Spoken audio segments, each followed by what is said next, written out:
I'm a little nonplussed. So you were a little uncertain about taking the role of the cop in Zodiac. I think I've been uncertain about just about every role. My team calls me Mark Ruffalo.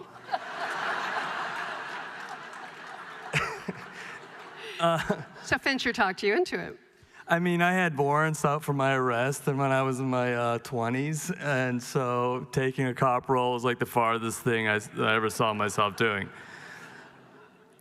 But you did it. And I paid, they weren't bad, they were like parking tickets. You know. Anyone who lives in LA has had a bench warrant. But you must have heard all the word on Fincher, what he's like to work with, the multiple takes and everything. Was it true? It was more true than what they say about rabbits. What was it like? What do they say about rabbits? They multiply. It was spectacular how many takes we would do. And in the beginning, I didn't really know that. I knew that he would yell at people, so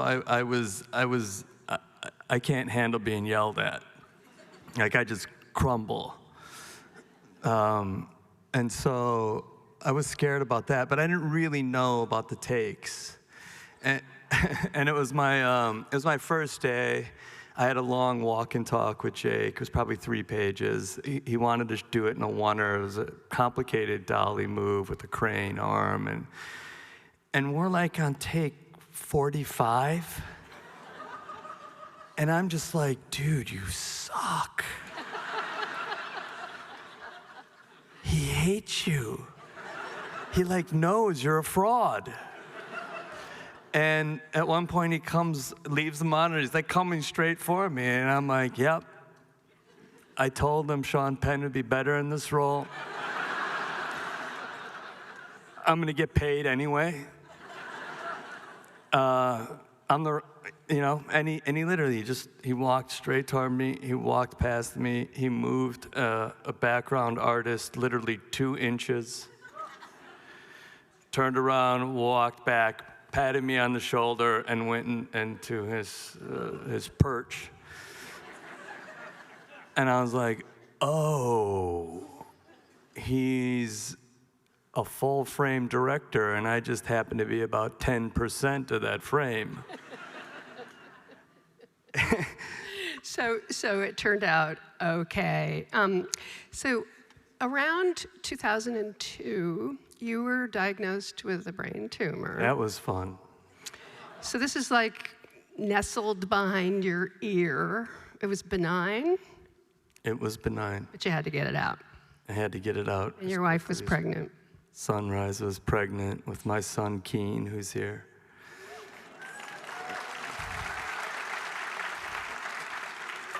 Hey, son.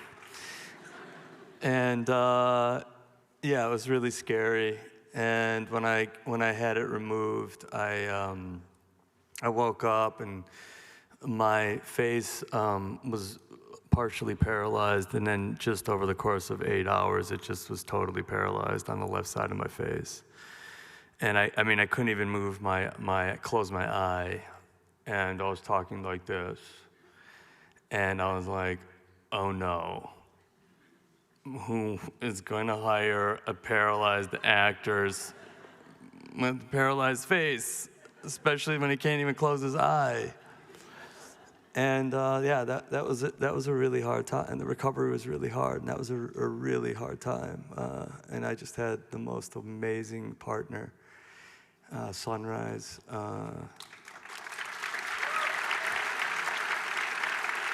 It wasn't easy. It wasn't easy for either of us, and yeah, we all got through it. Yeah, and you recovered completely, except for maybe a little hearing loss. Is that right? I lost my hearing. I did make a deal with if there's an entity that's greater than us, and it was like, dude, you could take my hearing, but don't take my kid's father. And that's what happened. the moral of that story is to be careful what deals you make. I probably could have got away with less. So another cool movie that you made during this time was The Brothers Bloom, which is Ryan Johnson's follow-up to Brick, and it's this really fun, I don't know how many of you have seen it, but it's a twisty, entertaining con man movie with you and Adrian Brody and Rachel Weisz. But you went up for one brother and wound up playing the other? Something like that. I think I might have thought I was better for a part that had already been cast with a pretty sizable star, Adrian Brody. And yeah, he came, he's like, well, I really want you for this. And I said, I don't know if I could do that. And he said, I think you can. And that seems to be a theme in my career. So you guys were running around the streets of Romania, Serbia, Greece, Montenegro. You were in Prague. How much fun was that? It was the best. It was, we were there for months. I'd never really traveled the world in that way. And we were like this gypsy, no, not gypsy. You can't say that anymore. We were like this little Roma circle, just traveling Eastern Europe. And it was so low budget, and we were, it was just such a beautiful time. And we were making this great movie with a great director, and it was so fun. And the costumes were great, and the dialogue was great. So he's a great writer, but were you improvising as well? Not really. He doesn't like you to improvise. The trick of acting is to make everything seem like you're improvising.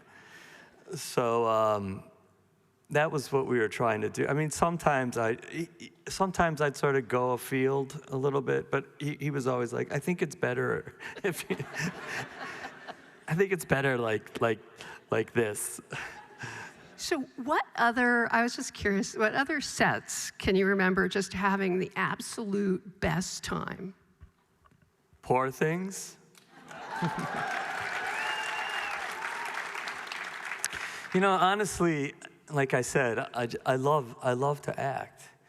And even when it's bad, I'm still having a great time. There's certain things that are just really fun to play, that are just inherently fun. The Kids Are All Right, that was a blast. You were really, you'll see the clips coming up. In fact, we'll do it right now. We're gonna look at The Brothers Bloom and The Kids Are All Right, and you'll see why I might say that he's sexy in this one. I like that.